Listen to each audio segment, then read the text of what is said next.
ও ভাই কেন? দাদা, হ্যাঁ কি হলো? 50 টাকা বেশি দিলে ভালো হতো। কেন? যাওয়ার সময় খালি যেতে হবে তো। কেন রে আপদ, খালি যাবি কেন? 10টা দিন অপেক্ষা কর, 10 দিন বাদে তোর গাড়িতে আমি ফিরে যাবো। যান যান, লাগবে না। আরে দেবো কোথা থেকে তো আসে সব কঞ্জুস। বাবা বাবা আমার জন্য যে ট্রেনটা আনতে বলেছে এনেছো? হ্যাঁ নিয়ে এসছি, স্টেশনে রাখা আছে, যা নিয়ে নে যা। হ্যাঁ আমি এক্ষুনি যাচ্ছি।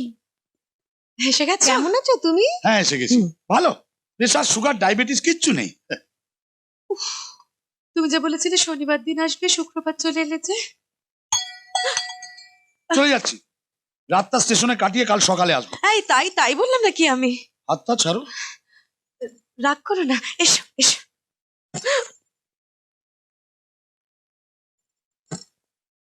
তোমার স্নানের জল দি। কোনো দরকার নেই, আমি সোজা কুয়োয় দিচ্ছি, তুমি সন্ধ্যেবেলা গিয়ে আমার তুলে নিয়ে এসো। এ আবার কি অলক্ষণে কথা? কি হচ্ছে বলো তো তোমার?